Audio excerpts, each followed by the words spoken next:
Okay, I'm just going to read a couple pages from my nonfiction lyric essay piece called Beyond Logic. A syllogism is a logical argument composed of three pieces: major premise, minor premise, and conclusion.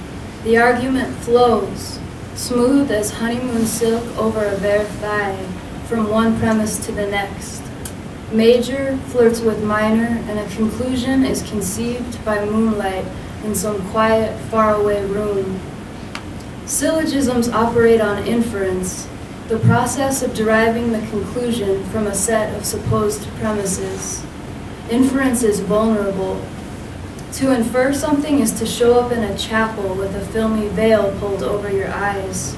Not all the light streams in through the fine loops of lace. Inference is an act of trust, a marriage of premises at best assumed to be true. For example, growing up, I assumed that my mother and father loved each other based on the premises that they were married in St. Peter's Episcopal Church in Atlanta, that they made 2 children together, my brother Michael and myself, and that some nights my father would briefly touch his lips to my mother's forehead before going to sleep in his own room. The language of the syllogism revolves around consonants, M, S, and P. These variables can be plugged into statements that are universal or particular. Universal syllogisms seek big, ambitious truths like all S are P or no S are P. Example, all bodies are desirous, no body is free. Particular syllogisms are smaller and more honest. Some S are P, some S are not P. Example, some lives are hungry, some hungers are not satiated. I like that syllogisms operate on the interaction of empty letters, variables that can be filled with anything. You can hold them up to your ear and rattle them, hoping to hear the waves of something true. Sometimes I wonder if this kind of logic could be applied to love. When approached with reason, could the beating heart be diffused and made harmless?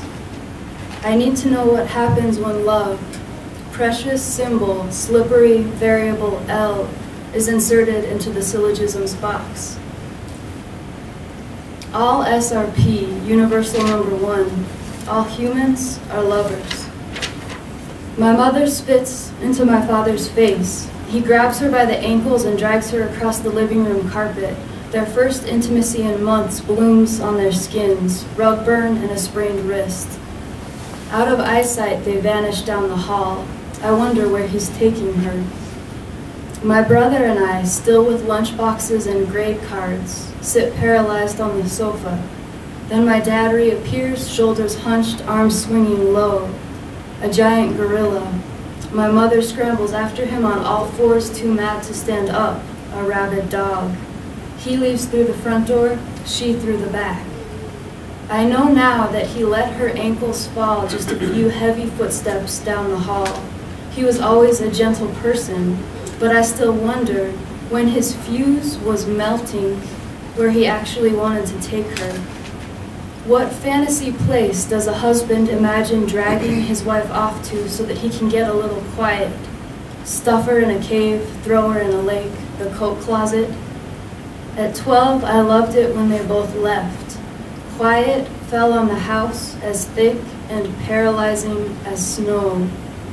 For 10 or 20 minutes, I would float on the couch like Ophelia drowning. When the feeling crept back into my fingers and toes, I would roll up and tiptoe to my mother's bookcase. I coveted a small white book of hers that sat hidden behind larger books of Monet and Degas prints. I thought it was another art book, though I didn't know what the charcoal drawings of men and women wrapped tightly around one another meant. Feathery, the artist's touch consisted of a single brushstroke per page, one long, sweeping line, unrolling leg, buttock, waist, waist, buttock, leg, a seated facing couple. So skipping ahead, this is awkward reading excerpts. This is the second part. No SRP, universal number 2. No lovers are perfect. She met the guy in Park City, told me about how she picked at her salad in the hotel restaurant and then went up to his room. I don't want to hear about this, I say, but you have to understand. Stop it. I swear I'm going to tell Dad if you say one more word. She cries until her green eyeshadow drips down her cheeks. It wasn't good, she hisses. He didn't even come. Then my mother turns on me and retreats into her bedroom. What I never tell her is that somewhere deep inside my body, I sympathize with her. I know that my dad never lays a hand on her, that they haven't made love since my brother was born. My body is young, but it empathizes with old animal suffering, the absence of touch and sex. And so, months later, when my mother asks me to find a pair of shoes in her closet, I know exactly what I've stumbled upon when I find an opened package of lingerie hidden underneath a pair of heels. Nothing pretty, delicate, or lacy. Instead, the kind sold in shrink-wrapped plastic with a picture on the front of a hungry woman, modeling how it should be worn, bent low over 4-inch heels, licking fat lips. I open the package and pull out a bodysuit, a piece of black, transparent spandex with gaping cutouts, so flimsy I can ball it up in my fist and make it disappear. Now I'm going to read 2 scenes from my nonfiction piece, and this is a lyric essay. So I'd like to thank Jennifer Steiner for teaching my class. Just really quick, lyric essays, they're not linear like a regular story, so they work with white space. They use more figurative language and juxtaposition of scenes in an order that isn't how it would actually be told, or what actually happened, I guess. And this piece was written about, over the summer I worked at Lake Powell, and 2 of the girls that I worked with who were my age, they drowned at a beach that we always swam at, and so this is kind of for them. The first one is about my first experience at Crappie, and that's the name of the beach, and the second one is after I found out that they drowned and they're still looking for the 2's body, and I just got off the phone with my twin brother. Crappie Beach was the quietest main shore beach, and the first piece of Lake Powell's water I ever touched. It was only reachable by foot or boat, and few visitors ever swam there. You would park in a lot just west of our employees' dorms, then splash down a hill of hot sand and descend slick red sandstone to reach its water. It sat like a peninsula, and at the end, water rested on the bleached rock, and across the way, you could see another canyon wall. If you were brave, though, you wouldn't slide into the lake. You would jump from one of the high points, the spots closer to the beginning of the hike. I remember the first time I jumped from its edge. I was the last one to get in. I stood with my toes nearly curled over the edge and flipped sand into the water. It swirled down like flecks of gold, then disappeared into a dark blue. When the 3 guys I was with walked to the end and no one was looking, I flung myself loose. I met the surface in a gasp. The early May water hadn't had time to warm up yet. I wondered how deep of a canyon I now floated in, and what types of fish or water dwellers fed on its bottom. I began to count my breaths. For a minute or 2, I felt stiff and scared. It was the type of short-lived panic attack I have every time I swim in an ocean or places too deep and murky to see below. So I'm just getting off the phone with my brother. You're an idiot if you stay. I hung up the phone in time to help a customer, and then sat back down. I think the real reason I stayed was because I felt like I couldn't leave. Home was a different world, and I wanted answers only that desert could tell. I spent the rest of the day picturing Marve, her long, dark, wavy hair and red painted lips, her and Batu in their long sleeves and pants, unlike the rest of us in shorts and tank tops. How they were quiet and soft, not like many of the other workers. The last words Marve said to me just 2 days before she disappeared, in the employee kitchen, Your skirt is lovely," and offered me food I didn't accept. Now, though, I pictured her body limp and lifeless, bobbing with her hair a matted cape around her head.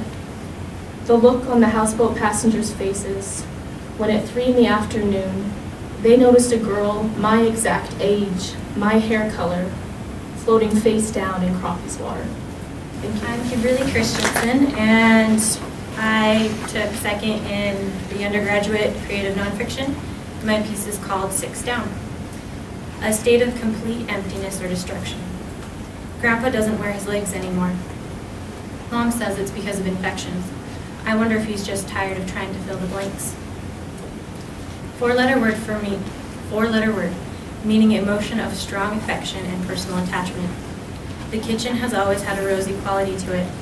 The rosiness was due mostly to the pink with brown flecks countertops. The golden wood gleams with brass handles. The overall effect is a golden pink glow when the sun is setting and light is coming through the window. Grandpa sits on one of the bar stools surrounding the jutting countertop that separates the kitchen from the family room. His legs are stiff and lifeless under him.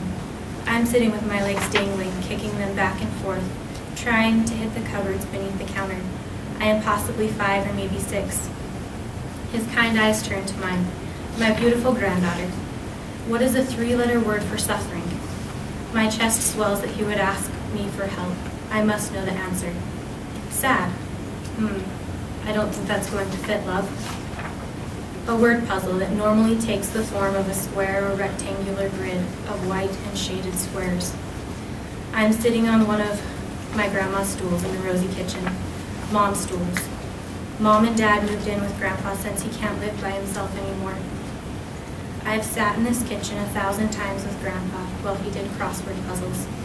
Mom is nervously fluttering about the kitchen, cleaning already clean countertops and cupboards. How is Grandpa doing, I ask. I ask this question every time we talk.